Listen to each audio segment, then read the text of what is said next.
I'm Gregory Frank, and this is EverResi Media. Yesterday, single family rental and build to rent were front and center on the global stage in Davos. Today, the industry is digesting a White House executive order that has reignited the housing affordability debate. But here's the key question. Are we actually diagnosing the right problem? Is this about who owns homes or why housing is so hard to deliver in the first place? What is the signal? What's the noise? And what actually changes from here? Joining me are the people best positioned to bring clarity. John Burns, founder and CEO of John Burns Research and Consulting. David Howard, former CEO of the National Rental Home Council and the industry's leading voice on housing policy and government affairs. Jackie Petrolakis, an executive with Next Metro Communities, a respected leader in purpose-built cottage-style rental home communities since 2012. And Richard Ross, CEO of Quinn Residences, a builder, owner, and operator deeply involved in scaling next generation purpose built rental communities. Thank you all for being here. Let's get into it. John, let's start with you. John, let's look at the fundamentals, strip away the headlines and politics. Is the housing affordability challenge we are talking about today fundamentally a supply problem rather than an ownership problem? Uh, it's a problem that was caused years ago, and right now there's really home prices are flat, mortgage rates are flat. And it has nothing to do with we created a demand surge when we held interest rates really low, and supply could not catch up, and then we raised interest rates. So I would say it was a demand and supply problem. Well, let me just follow up here, right? So underbilling, as you said, underbuilding, Yeah. cost escalation, interest rates, regulation. How should viewers anchor their thinking? Um, Anchor it in what happened a few years ago. We had a ton of price appreciation where mortgage rates were down in the threes. I don't know why the Fed kept rates so low then, but they did. And then they raised them back up. Mortgage rates are now at six, which in my view is where the Fed wants it long term. So we have mortgage rates kind of where they want it. The problem was the price appreciation years ago. And so there's no quick fix here. And if is there any policy that's being done? They want to increase demand and supply at the same time, because if you increase demand more, you're going to have more price appreciation. That doesn't help. And if you increase supply more, you're going to have falling prices, which the administration says we don't want homeowners to see Mhm. their value of their homes go down. Sure. So it's this equilibrium balance that policymakers are trying to achieve. We appreciate that portion of what we're unpacking here today. So let's switch over here, to narrative versus reality. David, if the data points to supply constraints, as John is sharing, why does the public conversation so often drip towards investors and ownership type instead?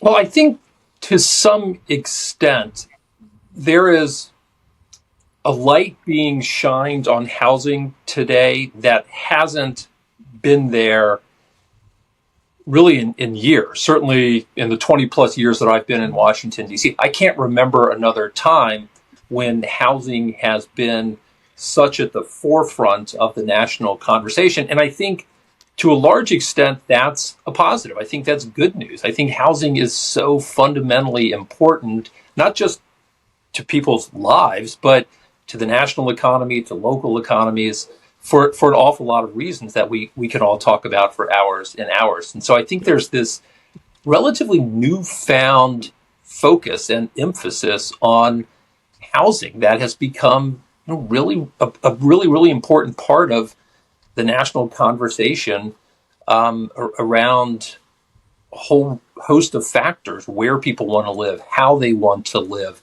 and perhaps most importantly, and where I think we're getting caught up in, is who really controls housing. When we talk about things like supply and demand, what are the drivers behind those? And I think a lot of times people just want to point the finger at someone. People want Mhm. a quick solution, they want quick answers. And sometimes they feel like, if there's, and we've talked about this a lot, if there's a boogeyman where you can put the blame and we can get rid of that, then we're all going to be better off. And I think, unfortunately, again, for us in the single family rental housing build to rent industry, we've gotten caught up in that, or we've never really gotten out from under it. There's kind of origin narrative about the industry that dates back to the great financial crisis. And I saw this at NRHC when I was there for my 6 years as CEO. We worked and we worked and we worked, and a lot of good people were a part of that process. And it was just hard to get out from under that. Maybe it's because, home ownership is so deeply entrenched in what we all think about when we think about Americana.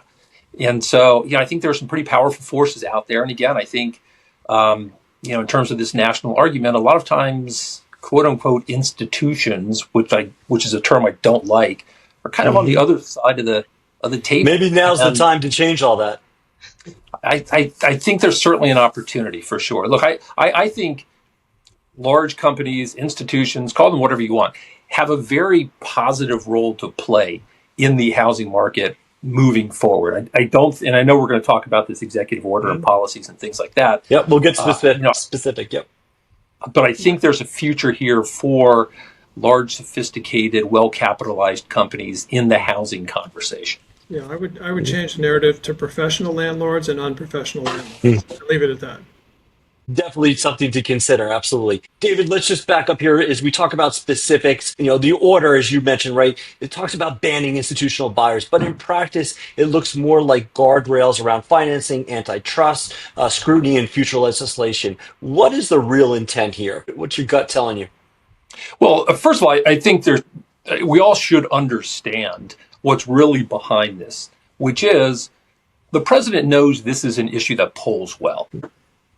And so I think for that reason, he was quick to get this out. Look, something was brewing and was going to happen around housing from the White House, from the administration. I thought it was going to be later in the spring, into the summer, because the president has really just been hammered around issues of affordability, not just housing, but healthcare and food and everything else. And so I think a lot of that is going to be dealt with down the road. We were just sort of the first one to the dance, so to speak.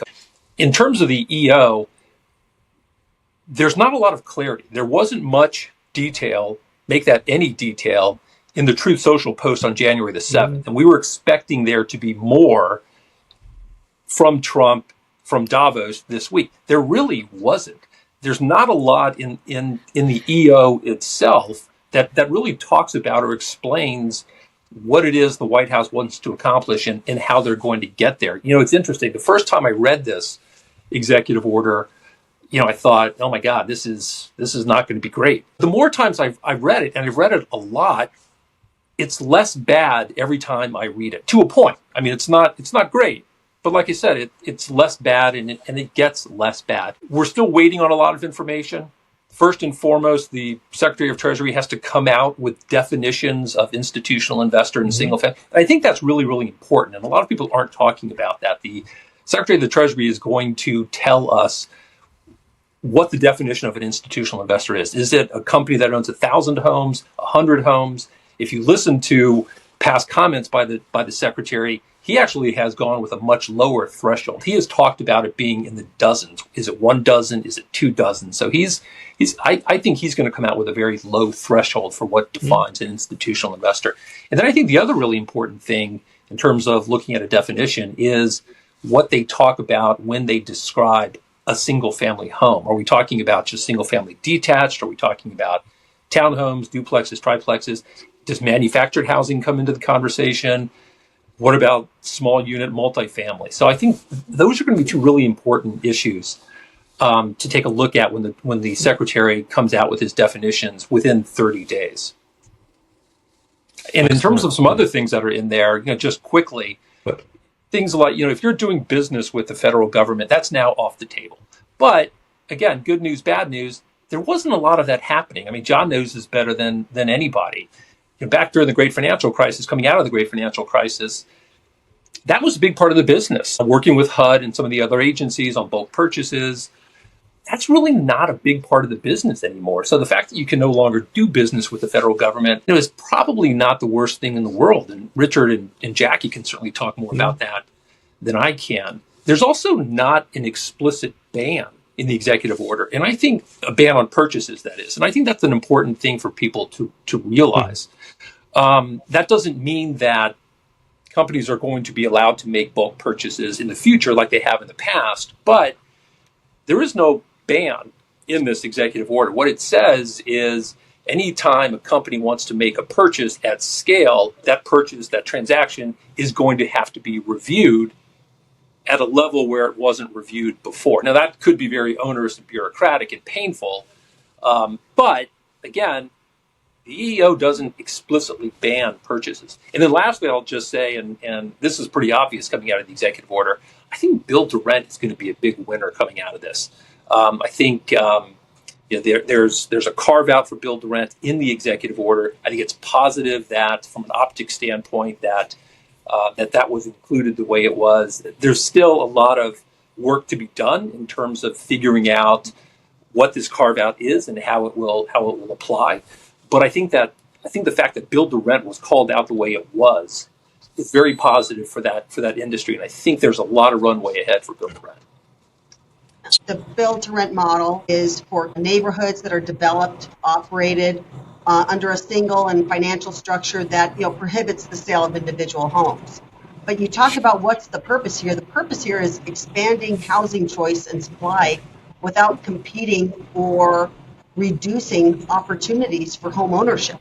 I mean, that's what everyone wants here. Affordable home ownership remains a real challenge. I think we all agree, and that needs to be addressed. But a healthy housing system also recognizes the need for quality rental options that serve different household and life stages. So when the president says America can't be a country of renters, Richard and Jackie, what goes through your mind as someone building housing for millions of families? So I find it amusing that he said that, because in this country, literally for the last 50 years, John has the data, about a third of the country have been renters. That hasn't changed. It goes up 1%, goes down 1%. So 2/3 own their home, 1/3 rent. That's been true. What's changed is now there's a huge affordability difference. We build purpose-built rental communities, 3 and 4 bedroom homes, fenced backyard, 2-car garage. We rent those homes for about, depending on the market, depending on the location, somewhere between 40 and 50% less on a monthly basis than owning the same home. And that's because of down payment, that's because of interest rates, that's because of the price of the home, insurance, taxes, all those things that come to the monthly cost of a home. So if you're talking affordability, purpose-built rental communities are an option that helps achieve that middle ground between living in an apartment, which is the typical progress, right? People get out of college or get out of school, they partner up, they live in an apartment, they have a child or maybe not, then they move into a home, and that's been the traditional path. What purpose-built rental communities offer is a middle ground. They can leave the apartment, and this happened in COVID and the pandemic in waves, leave the apartment, live in a single-family home, whether it's a cottage-style home like Jackie builds or a 3 or 4 bedroom home like we build and operate. And then maybe in 5 years, they want to buy a home. A third of our residents tell us they don't ever want to buy a home. They love the flexibility of being able to move from Charlotte to Atlanta to Dallas. And when you own a home, it's obviously not as portable. So there are a lot of renters by choice, as we like to say. And it's not just those starting out, right? And Jackie, right, I think you'll say, right, it's also complements empty nesters. It complements retirees. So it really provides for the full cycle. Would you agree, Jackie? Absolutely. Absolutely. A third of our residents are 55 plus. Our results are similar to yours in that 50% of our residents say they either don't ever want to buy or they're not looking to buy for 5 to 7 years from now. And that's really, really significant. It does expand that housing by choice sentiment, but I think it also points to policies built on the assumption that everyone wants or is able to buy a home might be a little misguided. Housing, needs are diverse, and we need to continue to offer a full range of options to consumers, and we have to align with the municipal goals by delivering new rental supply without competing with homeownership inventory. And with very specific, planned, permitted, financed, and constructed as rental communities, what does that signal to developers and capital allocators? Well, look, I'm a developer and a capital allocator, and what it signals to me is the devil's in the details, and we have no details. So we're sort of hypothetically talking here.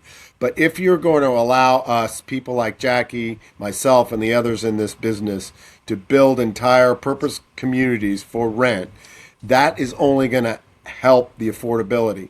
Look, we buy homes from big national home builders. So they're building 1,000-home master plan communities. Sometimes they carve out 200 homes to be rentals, and we buy them from them. There's still plenty of homes for first-time home buyers to buy. I think the focus for policy needs to be on making it easier to permit, to build new homes, regardless of who owns the home or whether they're rented or owned.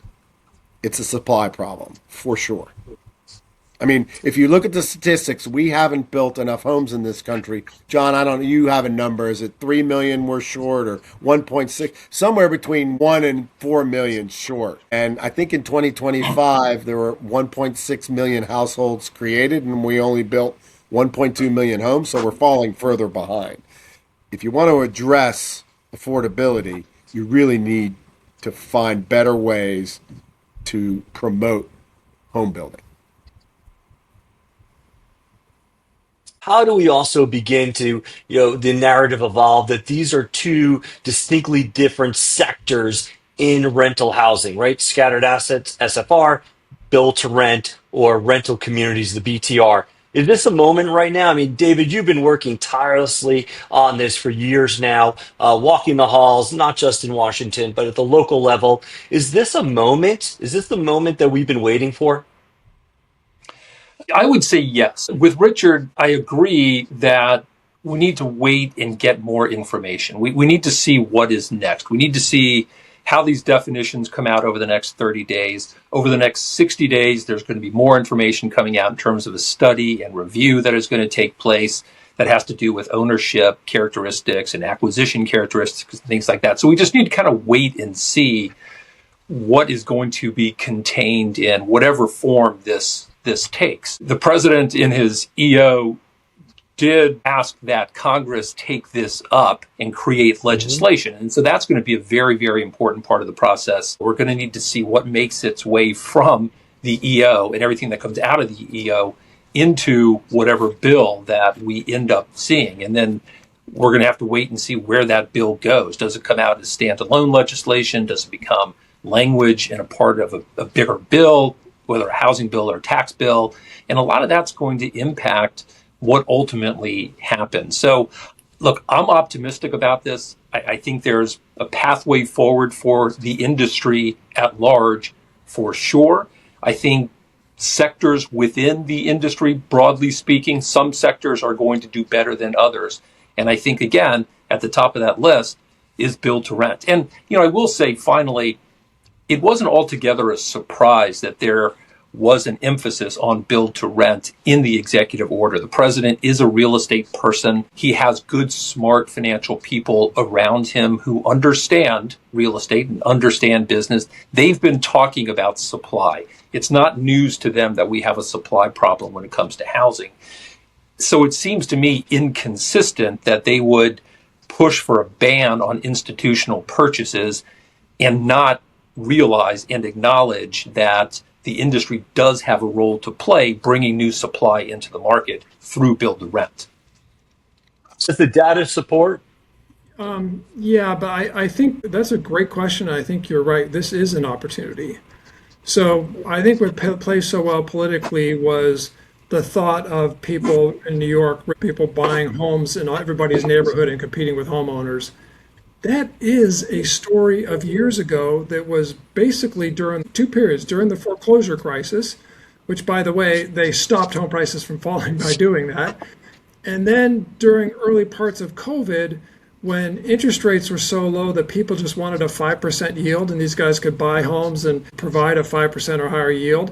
People want a higher yield than that today, so they're not buying homes anymore. So I think that story is done. The build to rent story is more aligned with the other side of the equation, is the administration saying we want more supply, we need more supply in this country. I mean, there are some people that say, well, build more and build them all for homeowners, but as you pointed out, Richard, a third of America rents, so we might as well build some of them as rental homes. And looks like they've cleared the way for we're going to raise supply, build to rent is exempt. Honestly, if they told all the institutions in the country you can't buy any homes in 2026, it wouldn't even move the market at all because they're buying so little in the first place. And I think that's what frustrates all of us that know that. Well, I think what frustrates all of us is that all this attention on the industry is we're wondering what's next. And, we do need capital to come into the industry to do build to rent, and capital's like, okay, wait a minute, I'm just going to pause here to see what's going to happen. I think those are the two things that are really frustrating us, the uncertainty and the holding us back from moving forward on supply, frankly, with all the uncertainty they're creating. And so, Richard, I know as you jump in here, and to Jackie's why does that distinction between buying existing homes and building new communities matter economically? Well, for us, when you're developing a community, we develop a 250 home subdivision, right? All of the homes are for rent.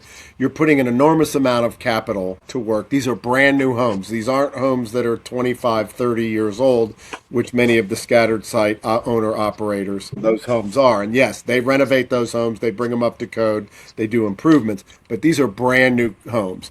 High technology, very energy efficient. We put solar on a good number of our homes. So it's a huge capital investment, and it provides a resident experience like home ownership. I mean, it's kind of like car leasing, right? I'm old enough to remember when car leasing came out, and it's like you're going to rent a car, and it's just a different way of owning the home, if you will, or living in the home. Yeah, we both don't acquire or aggregate existing for sale single family homes on the market, but we are addressing what people want. They want that lifestyle of a home. They don't want a mortgage. And this is that great sweet spot that's in between. And you mentioned consumers. It's pretty consumer agnostic. I mean, we serve different consumers. Our consumer is professional millennials who are ready to get out of the house and don't want apartment living. And then you've got the midlife transition, maybe a lot of divorcees who've been living and owning single-family homes for the last 10 years, but do not want to get into that commitment right now. And then you've got active adults who just want to simplify their lives. Or they're following grandchildren. I mean, that's yes, very common for us. Absolutely. So it's, that space, that privacy, that neighborhood feel. For us, we were very pleased with Secretary Lutnick's comments earlier this week. He definitely recognizes the unique positioning of our purpose-built communities of leased homes. We all want policies that are helping our economy and thriving and helping meet the needs of so many people who are in that in-between stage and want to buy. Those people need an option. We need to find ways either nationally or on the local level to help that happen. So the last time we saw a big shift in housing policy was after the GFC. Who's concerned that this time they're going to get it right? Well, that's always a concern. What's interesting, again, I talked earlier about the fact that on the one hand, it's good that the light is shining on housing nationally, coming from Washington, D.C. Capitol Hill. The White House is finally starting to pay real attention to housing, which is a positive. I don't think it helps, obviously, to push what I consider to be punitive policies. I think the attempt to ban institutions from purchasing homes is punitive at the end of the day, and I certainly don't think that helps.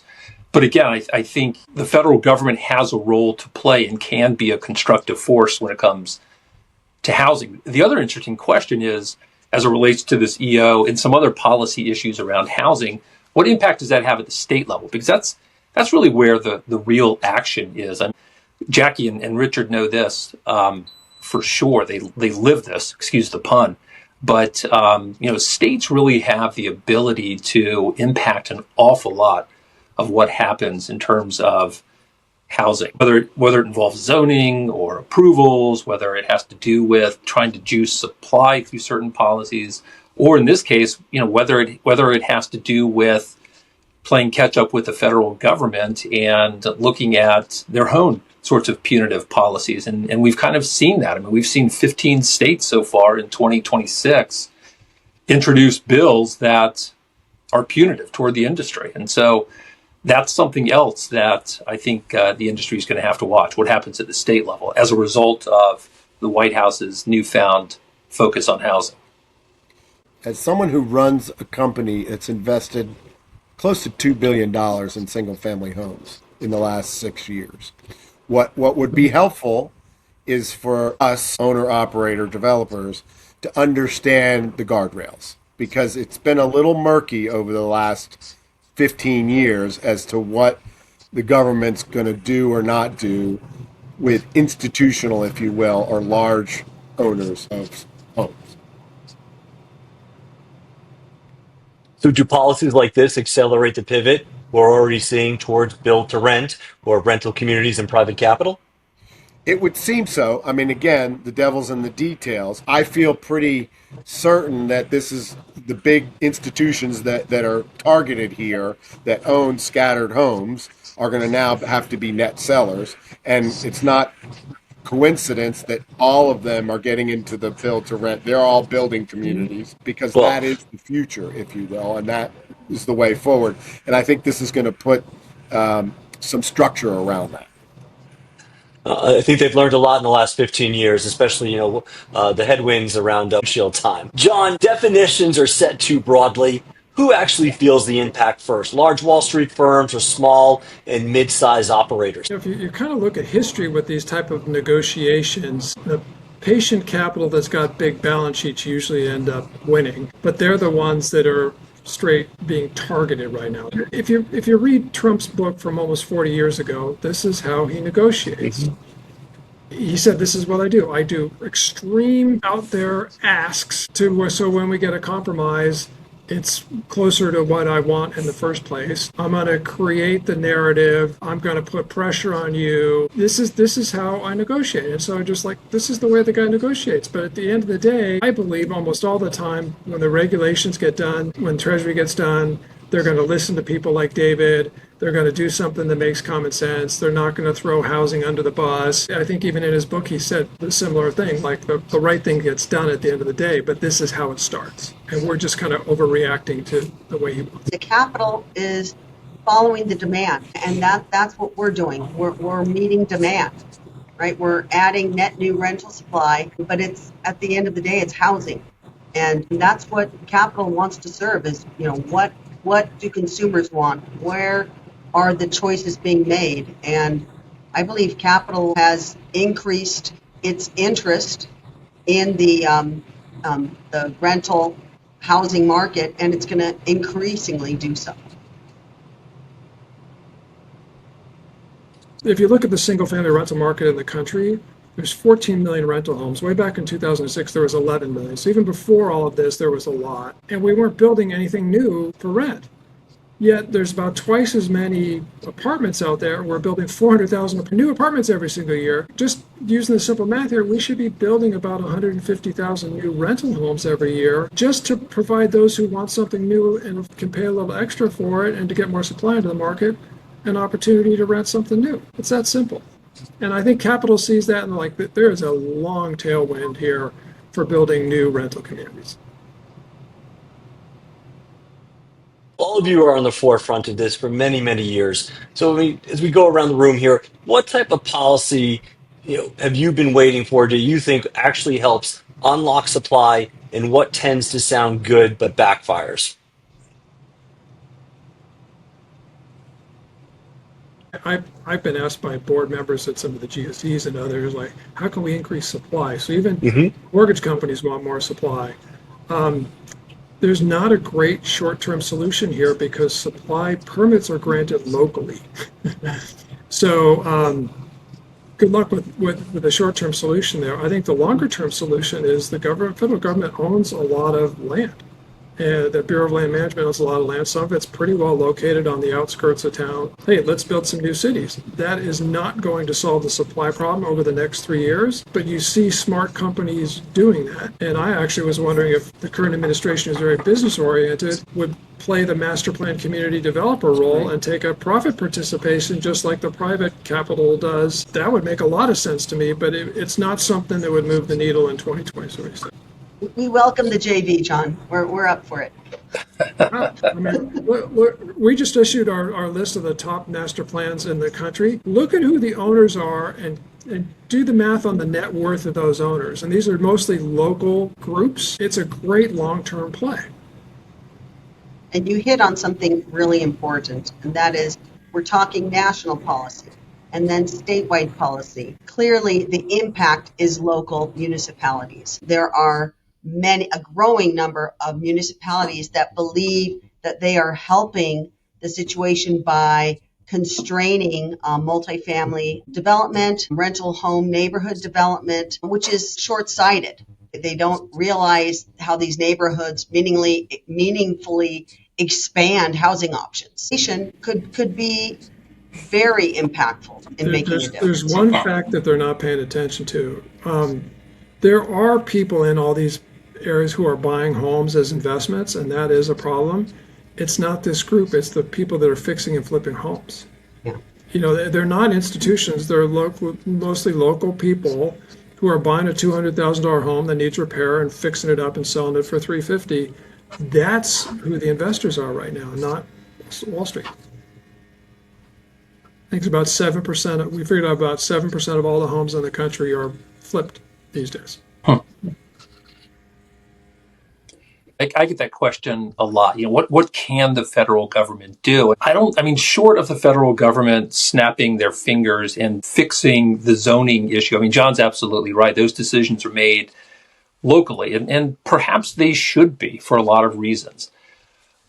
Unless the federal government can figure that out and make that happen, it's hard to see what those 1, 2, 3 things are that the federal government can really do to push supply. The one thing I will say about the current administration is, I think they're taking the right approach, with the exception of this particular effort to focus on institutions. I think that's misguided, and I don't think that's good policy.